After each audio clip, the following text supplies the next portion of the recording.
Hello friends, welcome to my YouTube channel nursing solutions. और आज की वीडियो में हम जीएमसीएच के रिगार्डिंग कुछ इम्पोर्टेंट क्वेश्चंस डिस्कस करेंगे। जैसे कि कल की वीडियो में मैंने जीएमसीएच 2016 के कुछ क्वेश्चंस डिस्कस किए थे, तो उसी के कंटिन्यूशन में जो बाकी के क्वेश्चंस हैं वो आज हम डिस्कस करेंगे। तो आज की वीडियो हम स्टार्ट करते हैं। हमारा पहला क्वेश्चन है, goal of purse lip breathing exercise is to, and the options are prevent aspiration pneumonia. Option number B is strengthen the diaphragm. Option number C is loosen the bronchial secretion, and option number D is reduce the amount of trapped air. So जो हमारा purse lip breathing होता है, ये mainly हम COPD वाले patients को educate करते हैं वो करने के लिए। क्यों? क्योंकि उसमें जो अमाउंट ऑफ ट्रैप्ड एयर है उसको हम रिड्यूस कर सके। सो ऑप्शन नंबर डी जो है that is the right answer.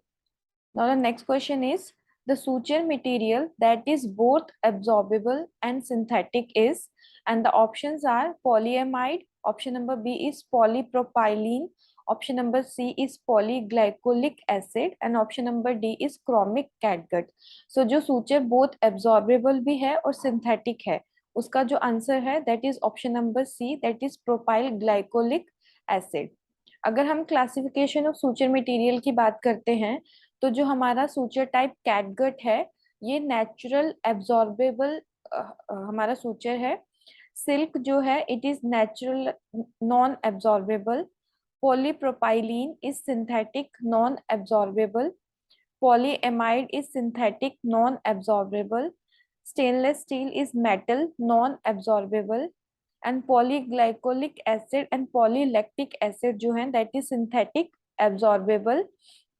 And polydexonone is synthetic absorbable, and polyglycolic acid and polytrimethylene carbonate is synthetic absorbable. तो according to the option जो हमारा polyglycolic acid है that is synthetic and absorbable. Now the next is, while performing endotracheal suction in an adult, you will ensure that you apply suction for at least 20 to 30 seconds at a time. Apply suction for only 10 to 15 seconds at a time. Option number C is set the wall unit suction pressure at 40 to 60 mm of Hg for adequate suctioning. Option number D is set the wall unit suction pressure at 180 to 200 mm of Hg for adequate suctioning. So whenever we are doing the suctioning, उसमें जो हमारा suction pressure होता है it should not be more than 10 to 15 second at a time. So correct answer is option number B, that is apply suction for only 10 to 15 seconds at a time. 15 second से ज्यादा हमने suction जो है वो apply नहीं करना है. Now the next question is, a patient admitted in the emergency is having tachypnea with a respiratory rate of 28 breaths per minute. The likely diagnosis is, and the options are narcotic overdose, raised intracranial pressure, pneumonia और brain injury. So patient जो है वो टेकीअपनिया के साथ present है, मतलब increase respiration, और उन्होंने इसमें बोला है कि the patient is having 28 breaths per minute. तो वो कौन सा डायग्नोसिस हो सकता है? So the correct answer is option number C, pneumonia. Pneumonia में जो पेशेंट है tachypnea will be there. Narcotic overdose हो गया, रेज्ड इंटरक्रेनियल प्रेशर हो गया, इसमें ब्रेडी एपनिया होता है. जो पेशेंट की रेस्पिरेशन है there will be respiratory depression. And brain injury की वजह से आईसीपी इंक्रीज होगा, तो फर्दर ब्रेन इंजरी की वजह से भी the patient will have bradypnoea. So decrease respiration rate will be there. Now the next question is, 40-year-old patient is admitted with crushing chest pain and ECG shows acute myocardial infarction. He is pale, has blood pressure of 90 by 60 mm of Hg, irregular pulse of 120 beats per minute, respiratory rate of 28 beats per minute. So the correct statement regarding nursing care plan is, and the options are, nursing diagnosis acute myocardial infarction with shock. Option number B is nursing diagnosis, chest pain with complication under evaluation. Option number C is long-term goal, ECG with normal at the time of discharge. And option number D is short-term goal, within 24 hours patient will state that patient has decreased, pain has decreased. So इसमें अगर हम देखें, जो patient है एक तो उसको chest pain है, सेकेंड जो पेशेंट है उसको एक्यूट मायोकार्डियल इन्फेक्शन है जो कि ईसीजी से पता लगा है। एंड अगर हम वाइटल स्टैटिस्टिक्स देखते हैं, पेशेंट के वाइटल साइंस देखते हैं, so the blood pressure is 90/60, which is hypotension, and irregular pulse is there, that is 120 beats per minute, means tachycardia, and respiratory rate अगर देखते हैं तो टेकीएपनिया इज प्रेजेंट। तो जो हमारा इसमें करेक्ट स्टेटमेंट होनी चाहिए, that is nursing diagnosis acute myocardial infection with shock, because patient का बीपी भी कम हो रहा है, patient is going in hypotension and pulse भी इंक्रीज हो रही है, 120 बीट्स है, tachycardia है। So these both signs are present in shock. So the patient is present with acute MI with shock. Short term goal हमारा 24 hours patient with state that pain has decrease नहीं होना चाहिए, because ये हमने immediately ही decrease करना है, 24 hours time बहुत ज्यादा है, तो इसीलिए ये हमारा शॉर्ट टर्म गोल इतना नहीं होना चाहिए। जो हमारा ये है 24 आवर्स, इससे कम टाइम पीरियड होना चाहिए। So according to me option number A जो है that is the right answer. Now the next is, on auscultation of breathless patient, you hear crackling sound at the lung base. The most likely diagnosis is pneumothorax, pulmonary edema, bronchial asthma और emphysema. So अगर हम इसकी बात करते हैं तो asthma वाले patient में हमें wheezing सुनाई देगी, तो there will be wheezing. So bronchial asthma is not the right answer. Emphysema में हमें रोंकाई प्रेजेंट मिलेगा, तो rhonchi sound will be there, whereas in the pneumothorax वहां पे पेशेंट की जो रेजोनेंस होगी that will be high as compare to the normal person.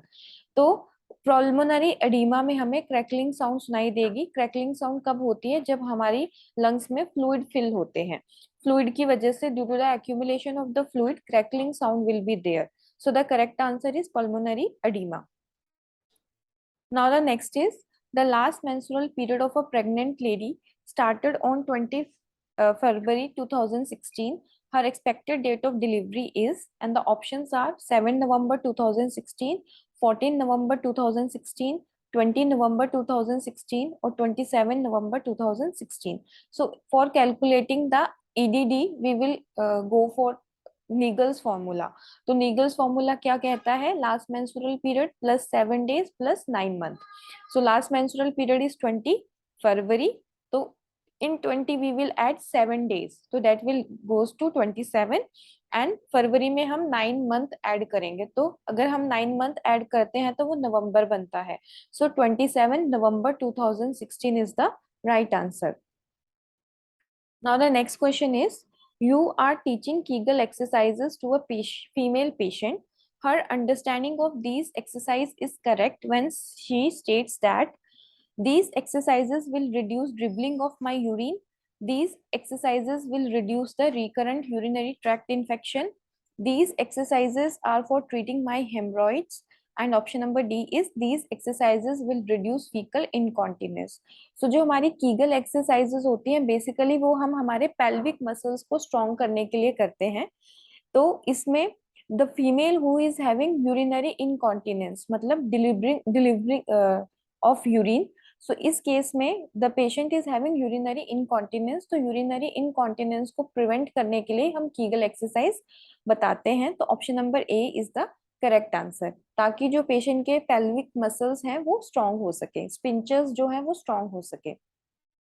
Now the next is, while caring for a patient of bronchial asthma, you identify that the patient's respiratory condition has become critically worsened when there is an increase in intensity of wheezing, there is a decrease in breath sounds all over the chest, cap, crepitation and wheezing are both present. The patient says, I am feeling more breathless than when I came to hospital. तो अगर हम bronchial ESMA की बात करते हैं तो it is a condition in which there is a constriction of the bronchial alveoli, मतलब जो हमारा रेस्पिरेटरी ट्रैक है उसमें कंस्ट्रिक्शन हो जाती है एल्वेलॉय में। So due to the constriction the patient will be present with wheezing, मतलब जब भी पेशेंट इंस्पायर करेगा एक्सपायर करेगा तो हमें वीज विसल लाइक साउंड सुनाई देगी। तो जितनी ज्यादा वीजिंग होगी उतनी ज्यादा कंस्ट्रिक्शन है, तो जितनी ज्यादा कंस्ट्रिक्शन है उतना ही impaired gas exchange will be there. तो इसीलिए अगर इंक्रीज होता है इंटेंसिटी ऑफ द व्हीजिंग तो दैट सजेस्ट कि जो ब्रोंकियल एस्मा है वो और ज्यादा क्रिटिकल हो रहा है और ज्यादा वर्स हो रहा है। तो ऑप्शन नंबर ए जो है that is the right answer. Now the next is a patient in the gastroenterology ward is on nasogastric tube with continuous low pressure suction.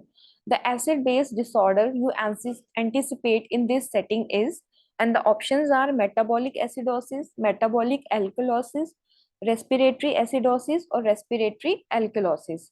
So जब भी हम हमारे बात करते हैं रिलेटेड टू जीआई सिस्टम तो तब हमने हमेशा मेटाबॉलिक देखना है, एंड जब भी हम रेस्पिरेटरी सिस्टम की बात करते हैं तो तब हमने रेस्पिरेशन देखना है। मतलब जब भी हम CO2 की बात करेंगे, carbon dioxide, the partial pressure of CO2, then we will go with respiratory acidosis और एल्कलोसिस। और जब भी हम बाइकार्बोनेट्स की बात करेंगे HCO3 की, तो तब हमने मेटाबॉलिक देखना है। सो जब भी पेशेंट हमारा नेजोगैस्ट्रिक ट्यूब सक्शनिंग पे है, so the patient is at a risk of metabolic alkalosis. So option number A that is the right answer. अगर पेशेंट को सिवियर डायरिया है, जब परसिस्टेंट डायरिया है, तब पेशेंट मेटाबॉलिक एसिडोसिस के रिस्क पे होता है due to dehydration. And metabolic alkalosis क्यों है? क्योंकि हमारे स्टमक में HCl है दैट इज एसिडिक, तो suction is there, low pressure suction is there. तो जितना भी हमारा एसिड है वो with the help of suction बाहर आ रहा है, तो इसलिए जो बॉडी में है the patient will have alkalosis. जो हमारा पीएच होगा ब्लड का दैट इज 7.35 टू 7.45 नॉर्मल है, 7.45 से ज्यादा हो जाएगा एल्कलोसिस हो जाएगी पेशेंट को। Now the next is a patient present to the emergency with a history of multiple bee stings and a blood pressure of 80 by 50 mm of Hg. He is having hypovolemic shock, spinal shock, hemorrhagic shock और anaphylactic shock. So patient को bee sting हुआ है, so that is due to anaphylactic shock. So option number D जो है वो हमारा correct answer है। Where as hypovolemic, haemorrhagic और स्पाइनल शॉक जो है वो या तो स्पाइनल शॉक तो हमारा हो गया कि कोई इंजरी हुई है, पेशेंट को स्पाइनल इंजरी है। हाइपोवोलेमिक और हेमरेजिक शॉक अगर ब्लड लॉस है ड्यू टू सर्जरी और ड्यू टू एनी रीजन, तो उस टाइम पे ये तीनों कंडीशन हो सकती हैं। और अगर पेशेंट को बी स्टिंग है तो उस टाइम पे anaphylactic shock will be there, and for the anaphylactic shock we will give the medication as per the doctor's prescription. So mainly हम एनाफ्लेक्टिक शॉक में एड्रेनलिन देते हैं। Now the next is the bandage that is applied over an amputated knee stump while in preparation for a prosthesis is usually a spiral bandage, figure of 8 bandage, recurrent bandage और circular bandage. So the correct answer is figure of 8, क्योंकि हमारे जितने भी joints हैं like elbow है, knee joint है, ankle joint है, वहाँ पे हम figure of 8 bandage करते हैं ताकि वहाँ पे patient की मतलब जहाँ पे फोल्डिंग है पेशेंट जो है अपना फ्लेक्शन और एक्सटेंशन कर सके। Now the next is in a 78-year-old smoker with streptococcal pneumonia and difficulty in breath coughing out secretion, the nursing diagnosis is community acquired pneumonia with cough, pneumonia in an elderly smoker who needs chest physiotherapy, acute chest infection with weakness of chest muscle, ineffective airway clearance related to effect of pneumonia. So patient को pneumonia है लेकिन साथ में difficulty in coughing है, coughing out secretions, जो patient है वो अपने सिक्रीशंस को कफ आउट नहीं कर पा रहा है, so that is ineffective airway clearance related to effect of pneumonia. Now the next question is the initial energy selection for defibrillation in pulseless ventricular tachycardia for a monophasic defibrillator is 32 joule, biphasic defibrillator is 16 joule, monophasic defibrillator is 100 joule और बाइफेजिक defibrillator is 150 joule. सो जो हमारा defibrillator होते हैं वो दो तरह के होते हैं, मोनोफेजिक एंड बाइफेजिक। मोनोफेजिक में वन वे में जो इलेक्ट्रिक शॉक है वो ट्रेवल करता है from one electrode to the other electrode, लेकिन इन बाइफेजिक में ये टू वे में, टू डायरेक्शंस में जो हमारा इलेक्ट्रिक शॉक है वो मूव करता है। सो इसमें जो हमारा करेक्ट आंसर है दैट इज बाइफेजिक डिफिब्रिलेटेड इन 150 जूल, क्योंकि जो हमारा बाइफेजिक डिफिब्रिलेटर है उसमें जो हमारा शॉक होता है वो कम अमाउंट का होता है, और जो हमारा मोनोफेजिक है उसमें जो शॉक होता है वो ज्यादा अमाउंट का होता है। तो लाइक इसमें 150 to 200 जूल जो है वो हम बाइफेजिक में एनर्जी देते हैं, एंड 360 जूल जो है वो हम मोनोफेजिक डिफिब्रिलेटर में देते हैं। तो यहाँ पे जो शॉक की एनर्जी होती है that is more as compare to the biphasic defibrillator. Now the next is, the following statement is true regarding transfusion of blood to a hemodynamically stable adult patient, and the options are 150 ml should be transfused in the first 15 hours, blood should be administered slowly and completed not before 6 hours, the transfusion should be completed within 4 hours, the unit of blood should be warmed at bedside for 1 hour before starting infusion.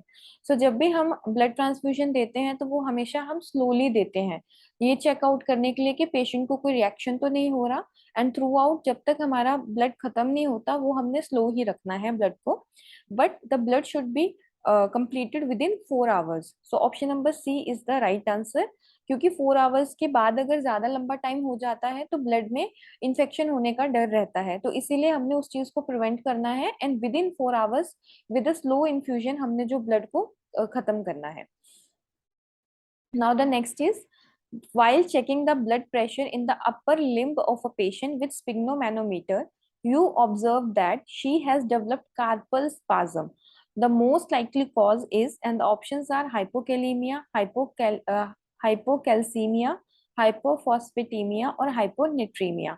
So जो हमारे muscular spasm होते हैं that is due to the deficiency of calcium, मतलब hypocalcaemia. अगर हमारा calcium level कम है body में तो we will see a muscle spasm. So इसमें इस साइन को हम बोलते हैं टॉर्शन साइन. एक होता है हमारा चॉपस्टिक साइन कि हमने पेशेंट के फेशियल जो हमारी क्रेनियल नर्व है उसके पास टैप करना है, तो पेशेंट को क्या होगा, पेशेंट का जो फेस है there will be the twitching. लेकिन टॉर्शन साइन में क्या है कि अगर हम पेशेंट को बीपी कफ लगाते हैं और उसके बाद हम अगर उसका जो काफ है उसको अगर हम इन्फ्लेट करते हैं तो थोड़े टाइम के बाद जो पेशेंट है उसमें हमें स्पाज्म देखने को मिलेगा हाथ में, तो that is the carpal spasm. That is due to the decreased amount of calcium in the blood, hypocalcemia.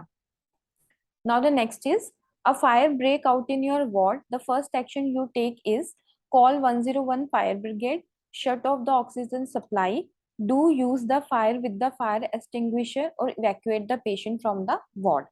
So इसमें जो हमारा correct answer है that is option number D, evacuate the patients from the ward, because here we will follow the mnemonic RACE. ठीक है, race हमने follow करना है. RACE का first R stands for rescue और रिमूव. रेस्क्यू और remove any person from the immediate scene, मतलब जो भी हमारे पेशेंट्स हैं उनको हमने इमीडिएटली रेस्क्यू करना है. ए स्टैंड्स फॉर अलर्ट और activate, pull the nearest alarm and call 101, and immediately हमने शट करनी है oxygen supply, because oxygen is a inflammable gas, वो एकदम से ऑक्सीजन फायर को कैच करेगी. सेकेंड हमारा है कन्फाइन, मतलब जितने भी हमारे दरवाजे हैं खिड़कियां हैं हमने उसको बंद करना है ताकि जो हमारी फायर है वो एक ही एरिया तक रहे, ज्यादा आगे फैले ना.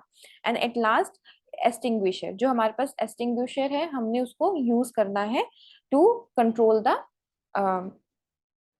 फायर एंड इवैक्यूएट, मतलब इवैक्यूएट करना है खुद को to the meeting location.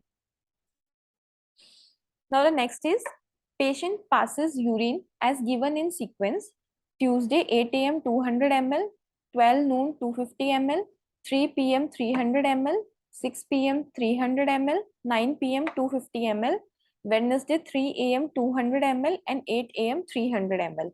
The 24-hour 8 a.m. to 8 a.m. collection of urine for lab evaluation is quantified to be, and the options are 1350 ml, 1500 ml, 1600 ml और 1800 ml. सो हमने इसमें 24 our urine collection देखनी है कितना है. सो इसमें इन्होंने हमें बता दिया कितना है 8 AM से 8 AM. तो जब भी हम 24 आवर कैलकुलेट करते हैं तो जो हमारा फर्स्ट वाला होता है दिस 8 AM, इसको हम नहीं ऐड करते हमारे 24 आवर में. इसके अलावा बाकी जो जितनी भी हमारी अमाउंट है उसको हम ऐड करेंगे, तो that will make 1600 ml. So 8 AM वाला हम इंक्लूड नहीं करते हैं प्रीवियस डे का. Now the next is, the masked garment is used for the treatment of, and the Options are acute respiratory distress, hemorrhagic shock, incontinence of urine, or paraplegia. So the right answer is option number B, that is hemorrhagic shock. Masked garment हम hemorrhagic patients में use करते हैं. Now what is MAST stand for? MAST का full form है Medical Anti-Shock Trouser. It is also known as Military Anti-Shock Trouser or Pneumatic Anti-Shock Garment. Are the medical devices made of synthetic inflatable air bladders which are applied to a patient's abdomen, pelvis and lower extremities in case of shock. जब तक patient को कोई भी first aid नहीं मिलती है, कोई भी मेडिकल केयर नहीं मिलती है, तब तक हम with the help of mask patient को हेमरेजिक शॉक है अगर, तो हम उसको उसका जो ब्लड लॉस है या उसका जो बीपी कम हो रहा है, टेकिकार्डिया हो रहा है, उसको हम प्रिवेंट कर सकते हैं. और जो हमारे वाइटल ऑर्गन्स हैं like abdomen, pelvis and low extremities, तो इनको जो ब्लड फ्लो है वो प्रॉपर मिलेगा. Now the next is the common abdominal incision for gallbladder surgery is, and the options are McBurney, Gridian, Koch's incision, phalangeal incision or left paramedial incision. So in case of gallbladder surgery हम option number B, that is Koch's incision देते हैं.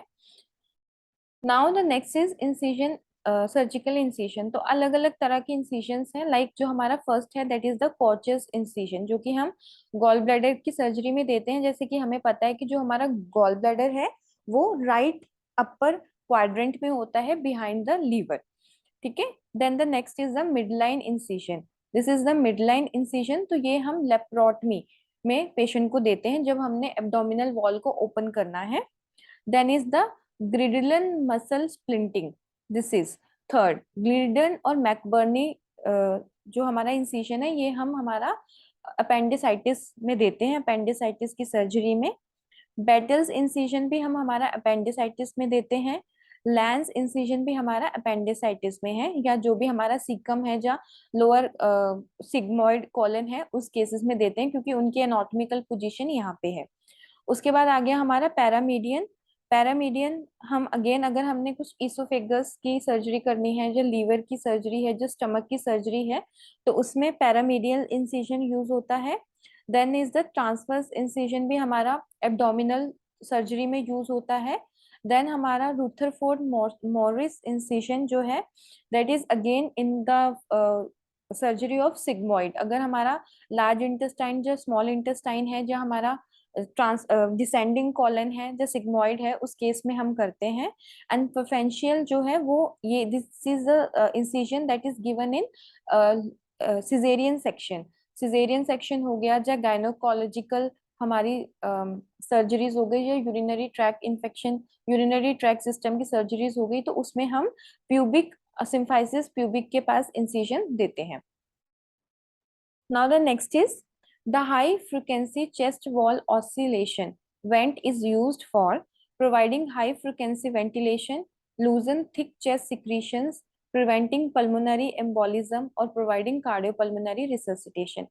So जो हमारी high chest frequency chest wall oscillation vent है, it is a type of a physiotherapy जिसमें कि जो loosening thick chest secretions करने के लिए हम करते हैं. Patients with like cystic fibrosis हो गया, ब्रोंकिटाइटिस हो गया, और पेशेंट्स विद रेस्पिरेटरी इन्फेक्शन, मतलब जो कि अपने स्पूटम को बहुत ज्यादा स्पूटम है, स्पूटम जो है वो लूज नहीं हो रहा है, तो उस केस में हम ये यूज करते हैं. तो it is like this is a machine. ठीक है. जिसमें कि द वेंट है, और ये वेंट के प्रेशर की वजह से जो हमारे सिक्रीशंस हैं वो लूज हो जाते हैं और पेशेंट उसको कफ आउट कर सकता है. Now the next is a patient has a pressure ulcer in which subcutaneous fat is visible but bone, tendon or muscle is not exposed or visible. This is a stage 2 ulcer, stage 3 ulcer, stage 4 ulcer or unstageable ulcer. मतलब they have said कि क्या है कि subcutaneous fat जो है वो visible है, लेकिन जो bone है, tendon है, muscle है, वो visible नहीं है. तो this is a third stage ulcer. So option number B is the right answer. तो स्टेज 1 में क्या होता है, non blanching erythema with intact epidermis. Blanching will be there, लेकिन एपिडर्मिस जो होगी वो इंटैक्ट होगी, किसी भी तरह की exposure will not be there. In stage 2, there will be the partial thickness ulcer involving epidermis and dermis. Stage 3 में full thickness ulcer extending through dermis into the subcutaneous tissue. And stage 4 में क्या है? Deep tissue destruction extending through fascia and may involve muscle, bone and tendons. तो ये यहाँ पे इनकी pictures भी दे रखी है. Now the next is an example of an open drainage system used in surgical wound is, and the options are Jackson-Pratt drain, Hemovac, tube biliary drain और Penrose drain.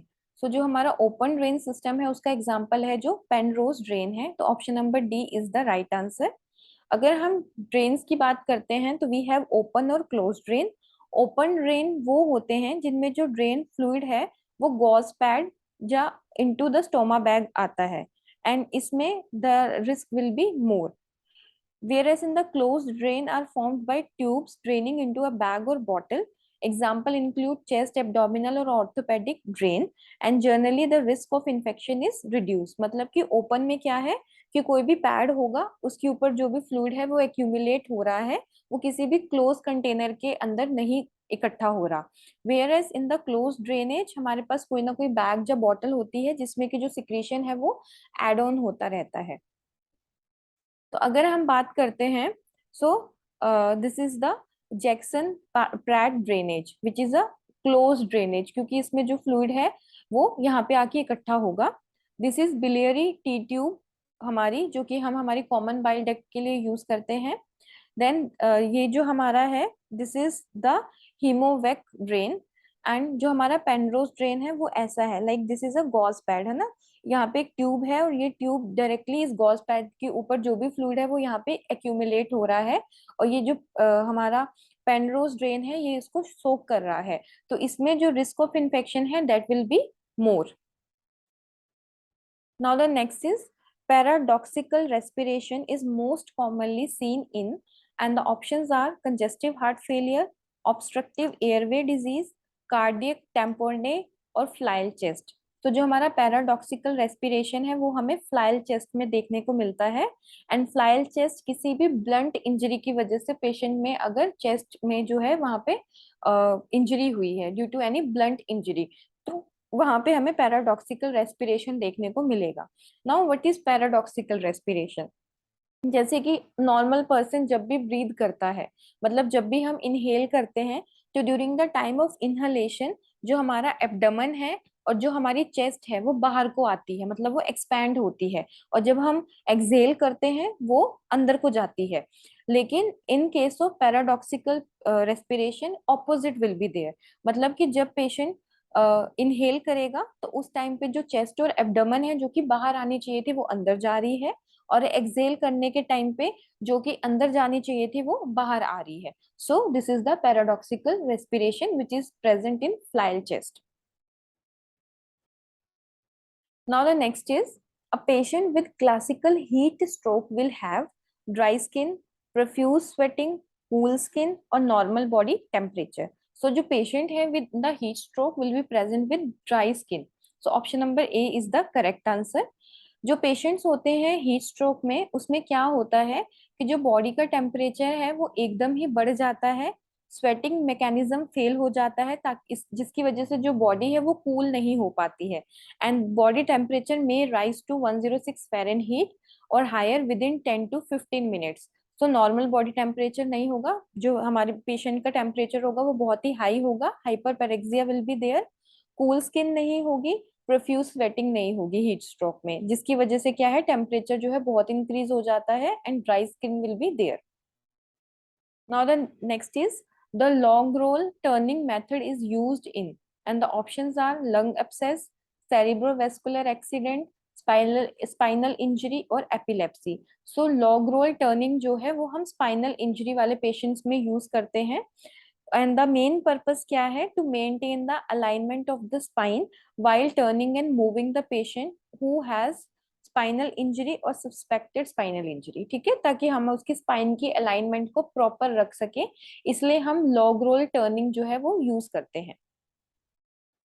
Now the next is A body temperature of 39 degrees centigrade is equivalent to a Fahrenheit temperature of, and the options are 101, 102, 99 or 100. And the correct answer is option number B, that is 102.